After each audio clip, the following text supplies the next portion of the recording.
5, 4, 3, 2, 1. Ignition. And liftoff. Go Firefly, go iSpace, go Falcon.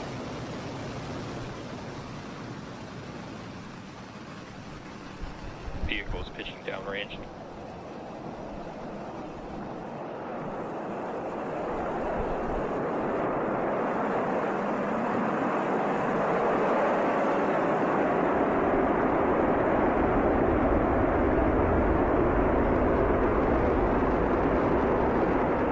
T plus 30 seconds into launch, Falcon 9 has successfully lifted off from Launch Complex 39A at Kennedy Space Center. Now the vehicle is going vertically, but it will begin to move horizontally. We're going to gimbal those. Falcon 9, power and telemetry are nominal.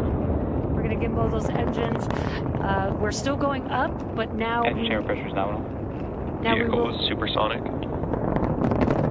We'll be moving horizontally, and that helps the vehicle get into orbit and avoid being pulled back down to Earth.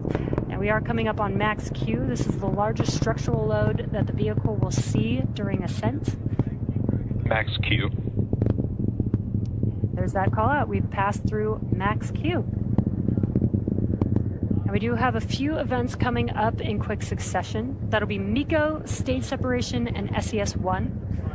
MECO is main engine cutoff, and that's where we will shut down all 9 of those M1D engines that you see there burning bright on your screen. That prepares the vehicle for stage separation. That's when the first and second stages separate from each other, and the first stage will begin to make its way back down to Earth, while the second stage carries the payloads and continues with its journey with SES-1, or second stage engine start 1. And that's where we will ignite the MVAC engine on the second stage. And shortly afterwards, we will have SECO, where the vehicle will coast. So we are coming up on those 3 events that I just mentioned: MECO, stage separation, and SES-1 in just about 20 seconds from now.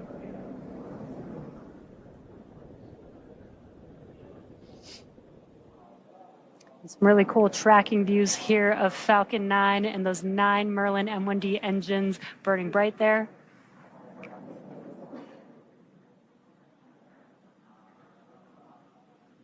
MECO, stage separation confirmed.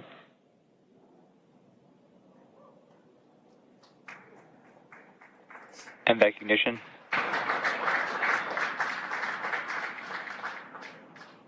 And great views. We watched as we shut down those 9 Merlin M1D engines, stage separation, and now you can see there on your screen that MVAC engine has ignited, again carrying the 2 lunar landers aboard Falcon 9's second stage. And there on your left-hand screen, you can see that the first stage is deploying its grid fins. Those hypersonic grid fins will help guide the vehicle back down to Earth. And in about 15 seconds or so, we will also have fairing deploy. We have the fairing protecting the payloads through ascent. But once we're in the vacuum of space, we no longer need that protection, so we will jettison those fairing halves.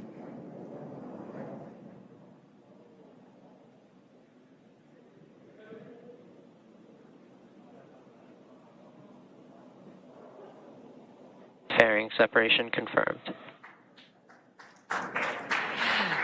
And a really cool view of the payloads encapsulated in those fairing halves, the fairing halves deploying. We will once again attempt to retrieve these fairing halves once they make their way back down to Earth.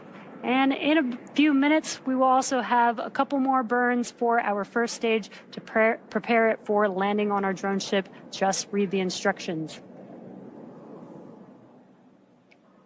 Now we are T plus 4 minutes and 10 seconds into today's mission. We're currently in the first of 3 planned MVAC burns.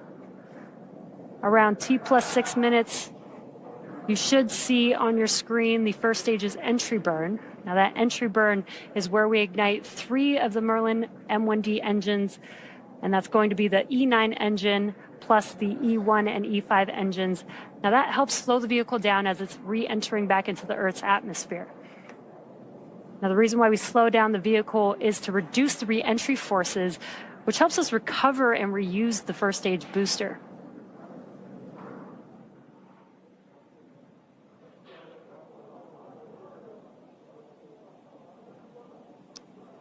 So far, everything is looking nominal. Stage 2 still carrying our lunar payload and on a nominal trajectory.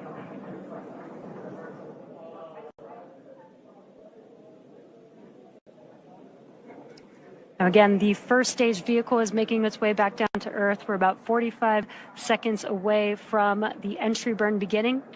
And just as a reminder, the first stage booster that is supporting today's mission will perform this entry burn for the 5th time. Falcon 9 is the world's first orbital class rocket, reusable rocket, and this is important because reusability allows SpaceX to refly the most expensive parts of the rocket, which in turn drives down the cost of space access.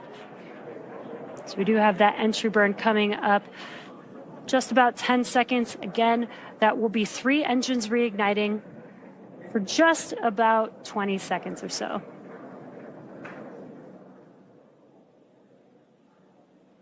Stage 1 entry burn startup. Stage 1 FTS is saved.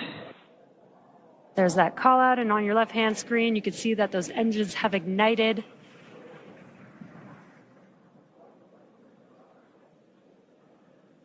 Again, helping to slow down the Falcon 9 booster as it's making its way back down to Earth.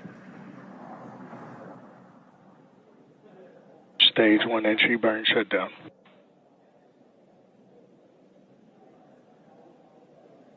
And there we heard the call out as well. As you can see that the engines have shut down. That concludes the entry burn for the Falcon booster. Coming up next in about 1 minute will be SECO. That is second stage engine cutoff. And that'll basically be where we shut down that MVAC engine and allow the second stage to coast with the payloads. Stage 2 is in terminal guidance. As the vehicle is making its way towards its targeted drop-off orbit for each of the lunar landers. And just shortly after we have SECO, we'll also have the landing burn start up on the booster. So we will have a couple events happening back to back. Stage 2 FTS is saved. Stage 1 transonic. For the landing burn, we reignite the center E9 engine. And again, that slows the vehicle down just in time to touch down for landing. And we have SECO 1 coming up, as well as the landing burn in just a few seconds.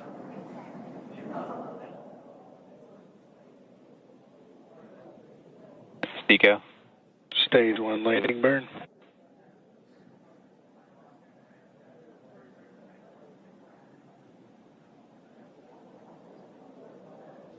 Nominal orbit insertion. And a cool view of first stage, touching down for landing. Landing leg deployed. Stage 1 landing confirmed. And there you can see on your screen, the Falcon has landed on Just Read the Instructions. That marks SpaceX's 398th recovery of an orbital class rocket, and that includes first stage landings for Falcon 9 and Falcon Heavy. Now we're just waiting for confirmation of good orbit